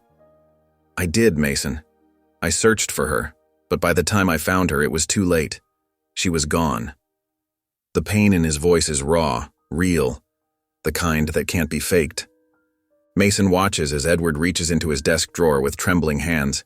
He pulls out an old brass key, worn smooth from years of use. "This is to my childhood home," Edward explains. "Go there. Camille's memories are still there. I want you to have them. The weight of everything, the company, the key, the truth about Camille, settles on Mason's shoulders. He looks at Ava, innocent and unaware of the magnitude of this moment. For her sake, he nods. "I'll do it," he says quietly. "Not for you. For her future." "It's time to make things right," Edward says, his voice barely above a whisper. Mason meets his eyes. For her. Later, as they walk out of the study, Ava clutches her stuffed bear, Camille's old bear, close to her chest. She looks up at Mason, her eyes full of trust and hope. "Do you think Grandpa will get better, Daddy?" Mason's throat tightens as he looks down at his daughter. "I hope so, sweetheart. I really do." Mason's old pickup truck rumbles to a stop in front of a 2-story Victorian house. The paint is peeling, and wild ivy crawls up the walls like nature trying to reclaim what was once hers. The front yard, overgrown with weeds, whispers stories of better days. "Is this where Mommy lived?" Ava asks, her small face pressed against the car window. Mason nods, his throat tight. "Yes, sweetheart, this is where your mom grew up." They climb out of the truck and the wooden steps groan under their feet as they make their way to the front door. Mason's hands shake slightly as he fits the key into the lock. Inside, the air is thick with memories. Dust motes dance in the afternoon sunlight streaming through dirty windows. The furniture is covered with white sheets, like ghosts of the past waiting to be awakened. Ava's shoes tap against the hardwood floors as she follows Mason through the house. Every room tells a story, trophies on shelves, old report cards tucked in drawers, faded photographs hanging on walls. In the living room, Mason stops suddenly. There, on the wall, is a photo of Camille at her high school graduation. She's beaming at the camera, her whole life ahead of her. His chest tightens. They find Camille's bedroom upstairs. It's frozen in time, pink walls, stuffed animals on the bed, posters of boy bands still clinging to the walls. Mason runs his fingers along her old desk, remembering. That's when he sees it. A book lying open on the windowsill, its pages yellowed with age. Something peeks out from between the pages. Mason pulls out an envelope, his heart stopping when he sees Edward's name written in Camille's familiar handwriting. With trembling fingers, he opens the letter and begins to read. "Dear Dad, if you're reading this, I'm already gone. I want you to know that I forgive you. I hope one day you can forgive yourself. Take care of yourself, Dad. Love always, Camille." The words blur as tears fill Mason's eyes. He sinks onto Camille's old bed, the letter clutched in his hands. Years of anger and resentment crack open, replaced by a crushing wave of understanding. Edward had lost everything too. "Daddy, look!" Ava's voice breaks through his thoughts. She's holding a framed photograph, her eyes wide with wonder. In it, Camille stands in this very room, about Ava's age, wearing a bright yellow dress and a gap-toothed smile. "Is this Mommy, Daddy?" Ava asks, her small fingers tracing the glass. Mason wipes his eyes and nods. "Yes, sweetheart. That's Mommy." Ava hugs the picture to her chest, smiling. "I love her." Mason watches his daughter, his heart full of both grief and gratitude. In her innocent love for a mother she never knew, and a grandfather she's just beginning to know, Ava has given them all a precious gift, the ability to forgive, to heal, to love again. The mansion glows with warmth on Christmas Eve, strings of twinkling lights casting a gentle glow across the snow-covered grounds. Inside, the grand living room is transformed into a winter wonderland. A massive Christmas tree stretches toward the ceiling, adorned with sparkling ornaments and tinsel. The scent of pine and cinnamon fills the air. Edward sits in his favorite leather armchair by the crackling fireplace, a thick blanket draped across his legs. His face is gaunt, his breathing labored, but his eyes light up as Ava skips toward him, clutching a handmade card decorated with glitter and stickers. "Grandpa, I made you a Christmas card. It's for you," Ava announces proudly, climbing onto his lap. Her small hands carefully present the card, covered in hearts and stars. Edward's smile, though weak and strained, reaches his eyes. "Thank you, sweet girl." His voice is barely above a whisper, but filled with love. Mason stands in the doorway watching the scene unfold. His throat tightens as he notices how Edward's hands shake while opening the card. Inside, Ava has drawn their family, stick figures holding hands under a bright yellow sun. Edward picks up a pen from the side table, his trembling fingers struggling to write. "My wish is for Grandpa to get better," he writes slowly, each word taking visible effort. Edward closes his eyes for a moment, exhaustion evident on his face. Mason feels the weight of reality pressing down on him. This could be their last night together. But watching Ava snuggle against her grandfather, he realizes something profound. His daughter's pure heart gave Edward the greatest gift possible: forgiveness, acceptance, love. "I love you, Grandpa," Ava whispers, wrapping her tiny arms around Edward's neck. Edward's eyes fill with tears as he holds her close. "Thank you, sweet girl. Thank you for letting me be part of your life." His voice breaks with emotion. As night falls, Edward grows weaker. Ava falls asleep in his arms, her head resting against his chest. The Christmas lights twinkle softly, casting shadows across their peaceful faces. When Christmas morning dawns, Mason finds them still in the chair. Edward's face bears a gentle smile, but he's gone, having passed quietly in the night with Ava still cradled in his arms. She sleeps peacefully, unaware that her grandfather has left them. Mason gently lifts Ava, his vision blurring with tears. Looking at Edward's peaceful expression, he whispers words he never thought he'd say. "Thank you, Dad." The Christmas tree lights cast soft shadows across Mason's living room, their gentle twinkle reflecting off the freshly fallen snow outside. Mason sits in his old armchair, listening to Ava's peaceful breathing from her bedroom down the hall. In his hands, he holds Edward's final letter, the paper thick and expensive. Typical Edward, even until the end. His fingers trace the sealed envelope, heart pounding. For years, he'd seen Edward as the villain in his story. Now, sitting here on Christmas Eve, that certainty wavers. With trembling hands, Mason breaks the seal and unfolds the letter. Edward's usually precise handwriting is shaky, betraying his failing health in those final days. "Mason," the letter begins, "by the time you read this, I'll be gone. There's so much I need to tell you, so much I should have said years ago." Mason's throat tightens as he reads aloud to the empty room, Edward's words filling the quiet space. "I spent my entire life building an empire. Every decision, every sacrifice was for power and wealth. I thought I was creating a legacy. But sitting here now, facing the end, I realize how foolish I was. I spent my life chasing wealth, and in the end, the only thing I want is time." Mason pauses, his vision blurring. He remembers Edward's face in those final days. Not the powerful CEO, but a man filled with regret. The letter continues, each word seeming to carry the weight of years of unspoken truth. Mason's hands shake as he reads about Edward's desperate search for Camille, his grief when he found out she was gone, his shock at discovering Ava existed. His phone buzzes, startling him. Sophia's name flashes on the screen. "Mason." Her voice is gentle. "I know you're probably reading his letter now. I wanted you to know something. I worked with Edward for 15 years. I've never seen him more determined than in those final months. He truly wanted to make things right before he died." After hanging up, Mason walks to the window, watching snowflakes dance in the streetlight.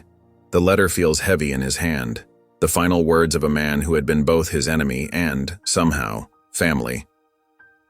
Looking up at the star-filled sky, Mason whispers words he never thought he'd say. "I forgive you." The words float into the quiet night, and suddenly, the weight of years of anger seems to lift from his shoulders. This forgiveness isn't for Edward. It's for himself, for Ava, for their future. The Christmas tree lights twinkle in the early morning darkness as Ava bursts into the living room, her small feet pattering against the hardwood floor. Her eyes shine with pure excitement, matching the sparkle of the ornaments hanging from the tree branches. "Daddy, wake up, it's Christmas," she exclaims, bouncing on her toes. Mason watches from his armchair, a warm smile spreading across his tired face.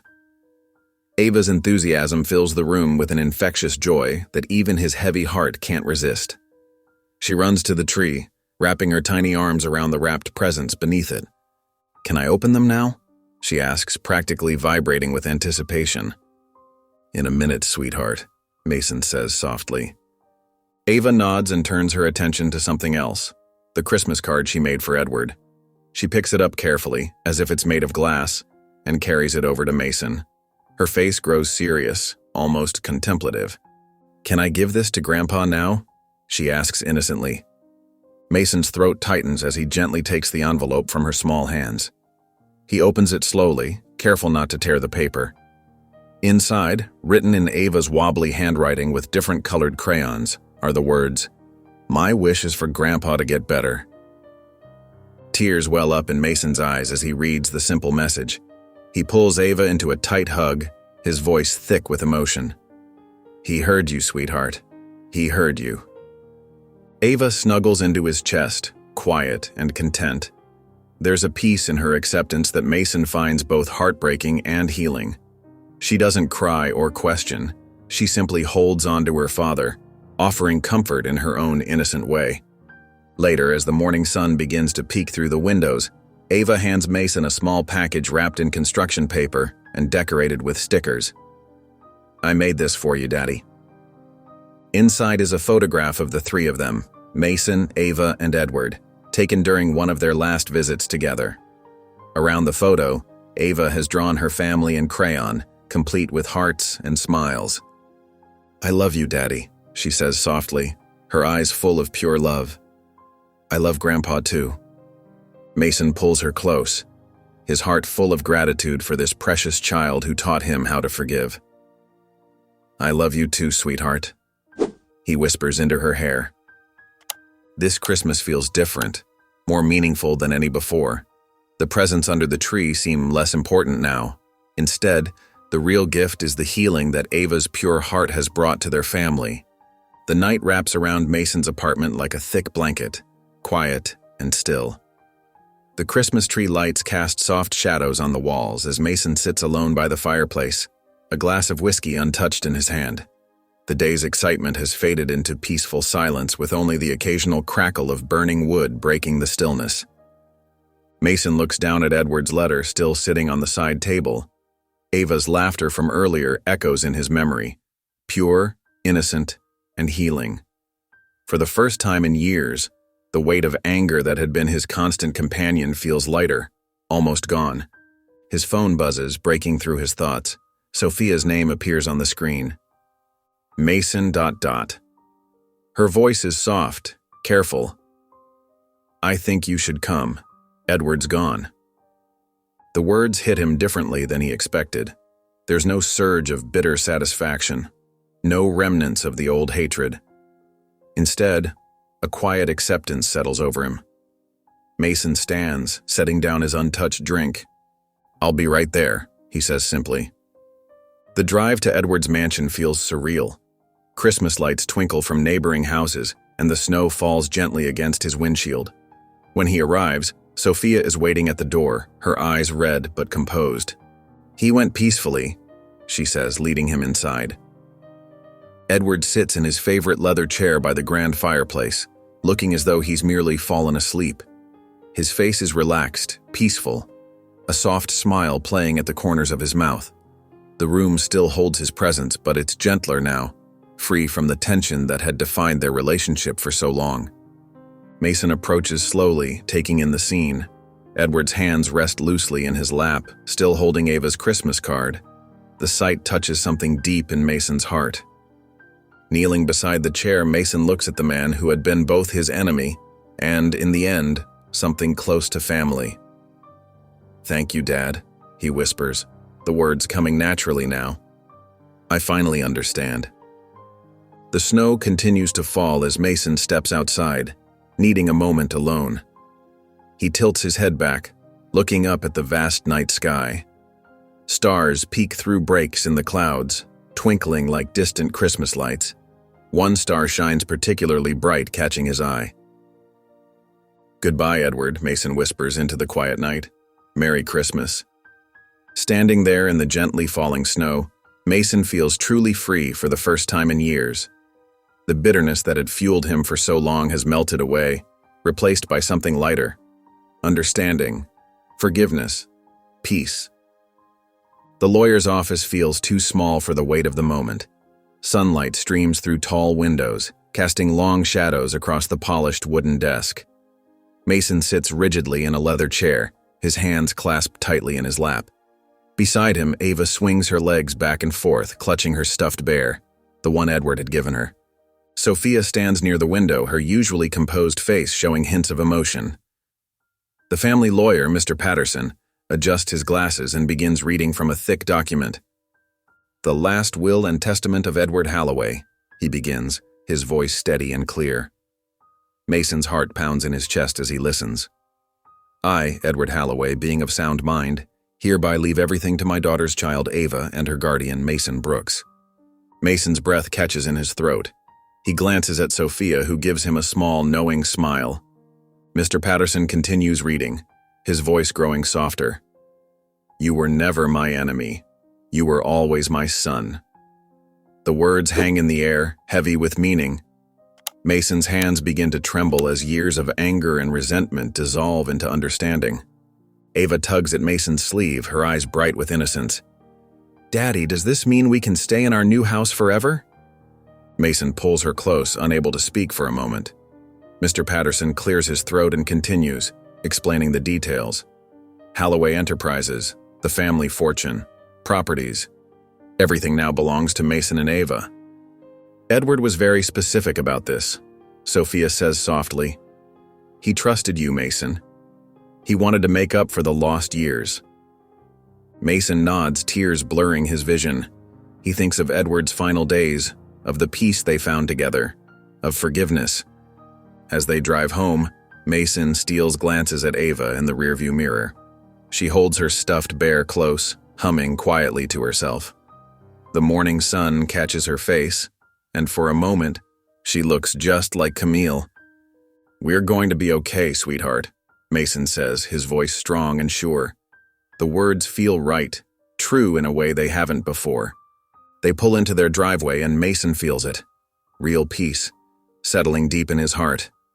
The journey that started with anger and betrayal has led them here, to healing and hope. Mason adjusts his tie as he walks through the gleaming doors of Halloway Enterprises. The security guard who used to barely acknowledge him now stands at attention, offering a respectful, "Good morning, Mr. Brooks." Mason nods, his new suit feeling strange after years in janitor's clothes. Ava skips beside him, her Mary Janes clicking against the marble floor. Her pink backpack bounces with each step, the stuffed bear's head poking out from the top. "Daddy, everything's so shiny," she exclaims, her voice echoing in the lobby. When they reach the executive floor, Mason pauses before the heavy wooden doors of his new office. Through the glass, he can see the massive desk, the leather chair, the spectacular city view. His heart pounds as he turns the handle. "Is this your new home?" Ava asks, her eyes wide as she takes in the spacious room. Mason smiles down at her. "Yes, sweetie, it is." In the boardroom, the tension is palpable. Familiar faces line both sides of the long table, executives who used to walk past him without a glance. Now they shift uncomfortably in their chairs, their expressions a mix of doubt and curiosity. Mason takes his place at the head of the table, keeping his hand steady on the polished surface. "I'm here to honor Edward's final wishes," he says, his voice carrying clearly across the room. "I'll lead this company with integrity, and the first order of business is to give back. We will focus on what really matters, family and community." The silence that follows is deafening. A few executives exchange skeptical glances. One adjusts his tie nervously. "The Camille Foundation," Mason continues, "will be our new flagship charity initiative. We'll focus on supporting struggling families and single fathers who need a second chance." "Mr. Brooks," one executive interrupts, "with all due respect, our shareholders will see the value in giving back to our community," Sophia interjects, stepping forward from her position near the wall. Her heels click against the floor as she moves to stand beside Mason. This is exactly what Edward wanted, and exactly what this company needs. After the meeting, Mason walks the familiar hallways, this time from a different perspective. He passes the break room where he used to eat his lunch, the supply closet where he stored his mop.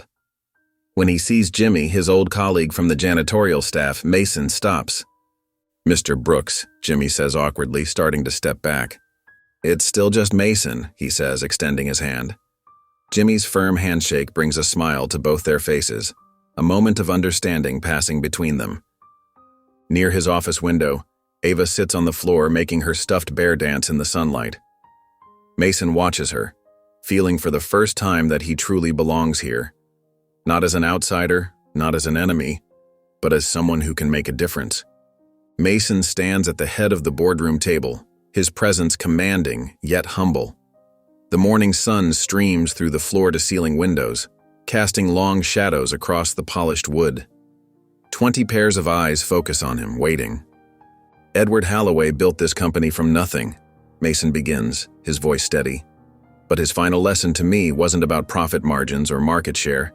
It was about family, community, and second chances." He clicks a button, and the presentation screen lights up with the logo of the Camille Foundation. Several executives shift in their seats.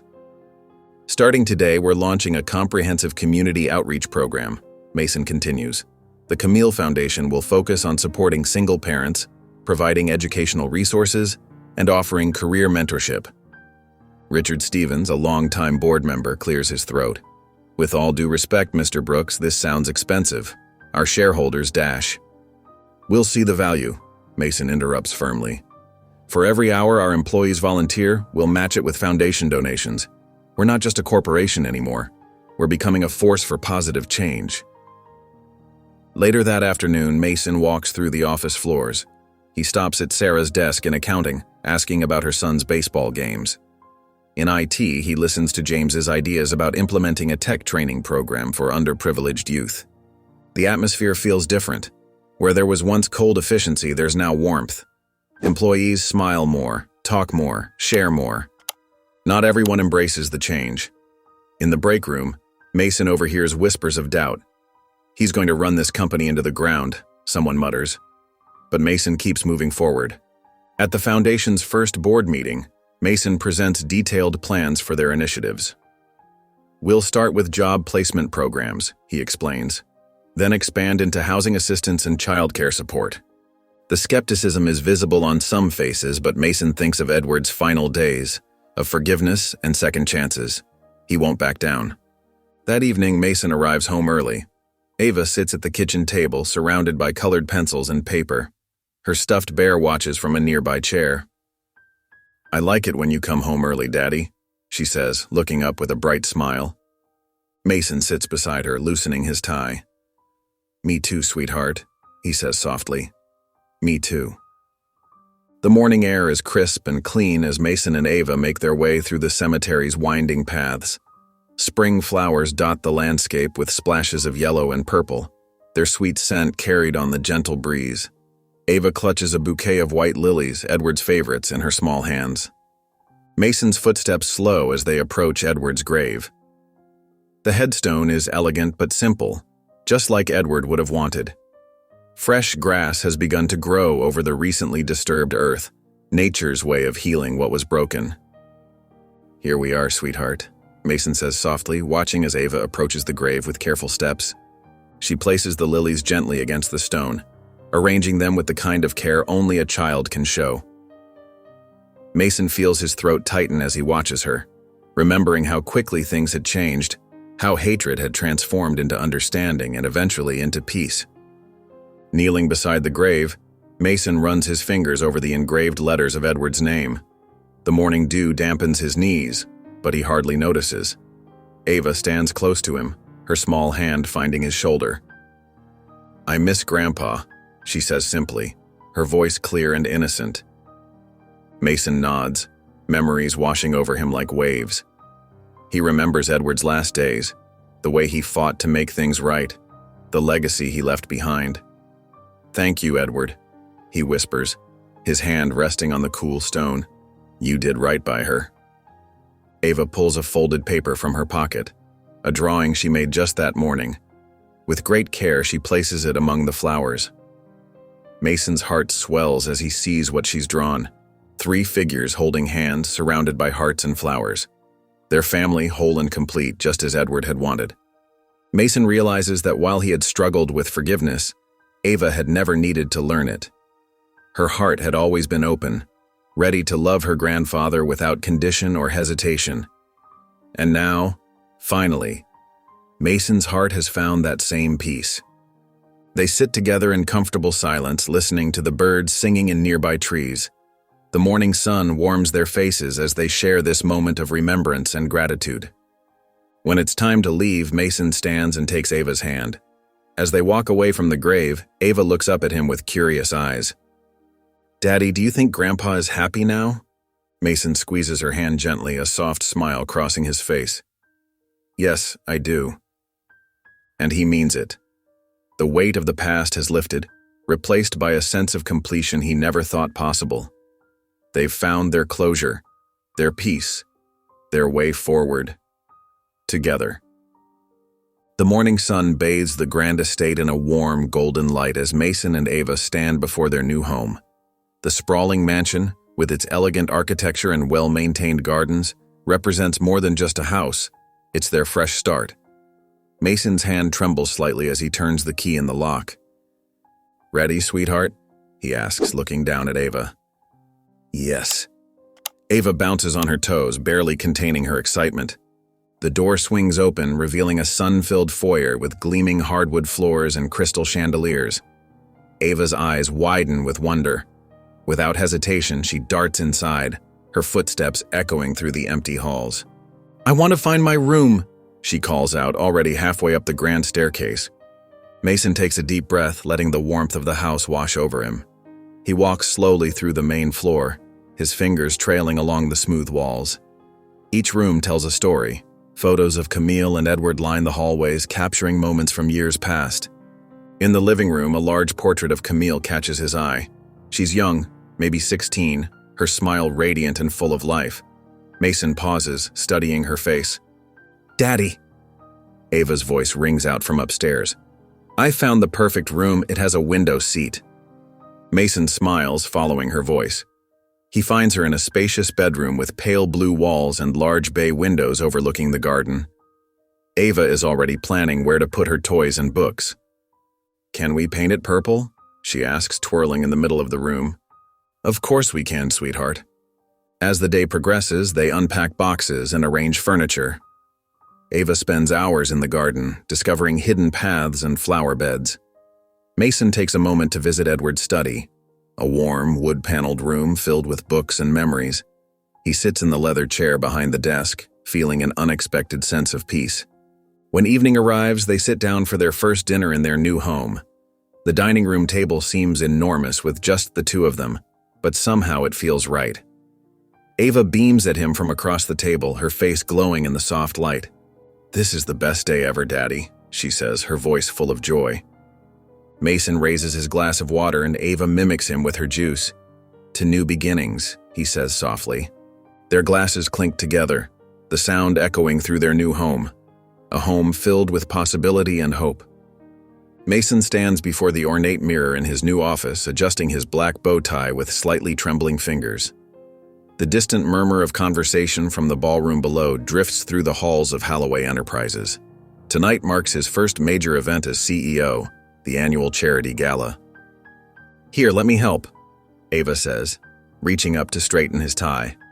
At 8 years old, she's growing more graceful each day, her dark hair swept into an elegant updo that matches her sparkly silver dress. "Thanks, sweetheart." Mason smiles at their reflection. "How do I look?" Ava beams up at him, her eyes twinkling. "Like a prince, Daddy. The handsomest one ever." Mason chuckles, smoothing down a stray curl in her hair. "Thanks, but tonight isn't about looking fancy. It's about something much more important." The ballroom below is transformed into a wonderland of gold and crimson. Crystal chandeliers cast warm light over the gathering crowd of employees and executives. The air buzzes with anticipation. At exactly 7 o'clock, Mason takes the stage.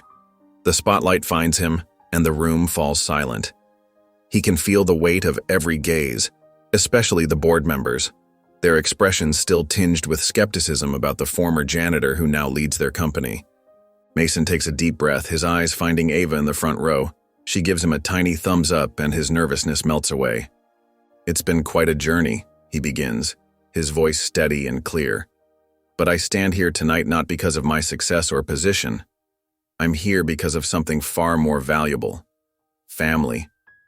The crowd listens intently as Mason speaks from his heart about Edward's vision and the future of Holloway Enterprises.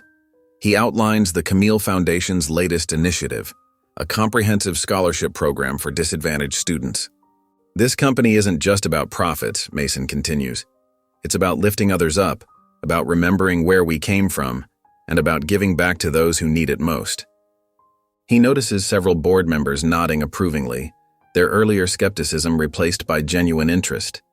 Even the most traditional executives seem moved by his authenticity. At 8:30, Mason raises his glass high. The chandelier light catches the crystal, sending tiny rainbows dancing across the walls. "To new beginnings," he announces, "to family, and to the future we're building together." The crowd erupts in applause. Ava runs up to join him on stage, slipping her small hand into his. Mason leans down close to her ear. "We did it, sweetheart. We've come a long way." Ava squeezes his hand and whispers back, "We sure did, Daddy." Mason stands in the kitchen, making Ava's favorite breakfast, chocolate chip pancakes shaped like hearts. The morning sunlight streams through the windows, casting a warm glow across their new home. Ava rushes down the stairs, her footsteps echoing through the house. She's wearing the bright red dress they picked out together last weekend, her hair neatly arranged in pigtails with matching ribbons. Her new backpack, still stiff with tags removed just yesterday, sits by the door. "I'm nervous, Daddy," Ava admits, stopping in front of the hallway mirror. She fidgets with her dress, smoothing invisible wrinkles. Mason kneels beside her, placing a gentle hand on her shoulder. Their eyes meet in the mirror's reflection. "You're going to do great," he says with a warm smile that reaches his eyes. "Just be yourself. That's more than enough." The drive to school is quiet, filled with Ava's nervous energy. When they arrive, Mason helps her out of the car, watching as she clutches her backpack tightly. The schoolyard is alive with activity, children running, parents saying goodbye, teachers greeting their new students. Ava stands at the school gate, her eyes scanning the crowd of kids ahead. Mason notices her shoulders tense slightly, but then something remarkable happens. She takes a deep breath, squares her tiny shoulders, and looks up at him with determination in her eyes. Mason leans down to kiss her goodbye, but Ava surprises him by wrapping her arms around his neck in a tight hug. "I'll be fine, Daddy. Don't worry," she whispers, her voice steady and sure. From the sidewalk, Mason watches as Ava approaches her teacher, a kind-faced woman who greets her with a warm smile. Within minutes, Ava is surrounded by a small group of children, her bright laugh carrying across the schoolyard. She shares her favorite book with a girl in braids, and soon they're giggling together like old friends. Mason feels tears welling up in his eyes as he observes his daughter's natural ability to connect with others, a trait that reminds him so much of her mother. His heart aches with pride and a touch of sadness as he realizes his little girl is growing up. He watches for a few more moments before turning away, feeling the first pangs of empty nest syndrome, even if it's just for a few hours. Walking back to his car, Mason reflects on the journey that brought them here. The bitter fights with Edward, the reconciliation, his new role as CEO, and most importantly, his evolution as a father.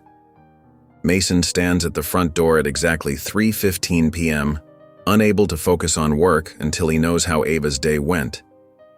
His heart leaps when he sees her running up the driveway, her red dress slightly wrinkled but her face beaming with joy.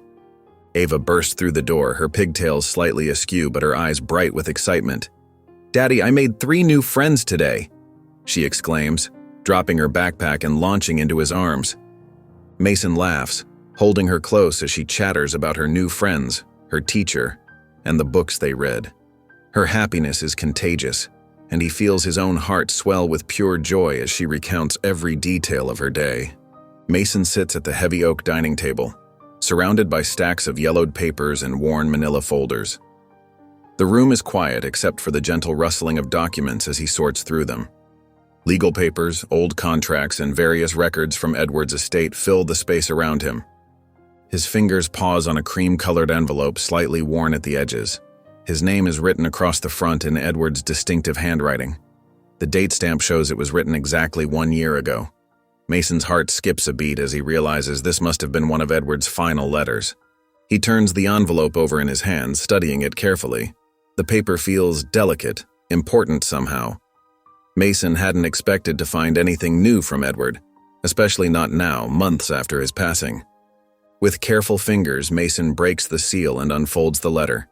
The paper trembles slightly in his hands as he begins to read aloud, his voice barely above a whisper in the quiet room. Mason, the letter begins, the handwriting shaky but determined. If you're reading this, I'm already gone. There's something I need you to know. Mason pauses, taking a deep breath before continuing. Edward's words flow across the page, each one more surprising than the last. You weren't just my rival, you were my son, and I was proud of you even when you hated me. Thank you for giving me time with my granddaughter. Mason's hands shake as he reads the words again and again. The raw honesty in Edward's writing catches him off guard. This wasn't the calculating businessman he'd known. These were the words of a father. Mason lowers the letter, letting the weight of Edward's words sink in. Years of anger and resentment begin to fade as he realizes the depth of Edward's feelings. Not just for Camille or Ava, but for him too. He closes his eyes, memories flooding back. Edward's final days, the way he looked at Ava, the genuine regret in his eyes when he spoke of the past. It all makes sense now. I forgive you, Dad. Mason whispers into the quiet room, meaning it for the first time. Small footsteps approach from behind him. Ava appears at his side, her curious eyes fixed on the letter in his hands. What's that, Daddy? She asks, pointing to the paper. Mason smiles gently, quickly wiping his eyes with the back of his hand. It's a letter from Grandpa, sweetie, he says softly. He wanted to say something important. Ava's face lights up with a warm smile. She climbs into his lap, settling against his chest. I'm glad you got it, she says simply. Mason kisses her forehead, holding her close. The letter rests on the table before them, its message finally delivered, bringing a peace Mason hadn't known he needed. The warm glow of Christmas lights dances across the living room as Mason and Ava stand before their towering pine tree. The scent of fresh evergreen fills the air, mixing with the aroma of cinnamon and cookies baking in the kitchen. Ornaments of all shapes and sizes cover the branches, some old, passed down from Edward's collection, others new, chosen specially by Ava. Ready for the star? Mason asks, holding Ava up high. She stretches, carefully placing the golden star on top of the tree. Her face beams with pride as Mason sets her down. It's perfect, Ava declares, stepping back to admire their work. The tree sparkles with hundreds of tiny lights, each ornament telling its own story. Mason's heart swells as he watches his daughter's eyes light up with joy. Later, they sit down to Christmas dinner, the tree casting a soft glow over their meal. The table is set with Edward's fine china, a touch of elegance that reminds them of their journey. Ava chatters excitedly about her plans for the new year, her voice full of hope and enthusiasm. I want to help more kids through the foundation, she says between bites. Like you do, Daddy. Mason smiles, touched by her giving spirit. After dinner, he pulls out a worn copy of The Night Before Christmas, Camille's favorite. The book's pages are yellowed with age, but the magic within remains unchanged. Ava snuggles close as Mason begins to read, his voice soft and warm. They hang the stockings together, 3 in total. 1 for Mason, 1 for Ava, and 1 for Grandpa Edward. The sight of them brings a lump to Mason's throat as he thinks about everything that's changed. How anger turned to understanding, and hatred transformed into love. I miss Grandpa, Ava says quietly, touching Edward's stocking.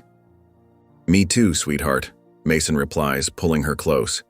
But he's still with us, in our hearts. As night falls, they stand by the window, gazing up at the star-filled sky. The moon hangs low and bright, casting silver light across the fresh snow. Mason wraps an arm around Ava's shoulders and whispers, "Merry Christmas, Dad." A particularly bright star seems to twinkle in response, and Mason feels a deep sense of peace settle over him. The anger that once consumed him has melted away, replaced by gratitude for the precious gift of family. "Merry Christmas, Daddy," Ava says, hugging him tight. Together they watch the stars shine, their hearts full of love and hope for the future. If you enjoyed the story of Mason, I handpicked this next story that you will enjoy. Please don't miss this one. Click here to watch it.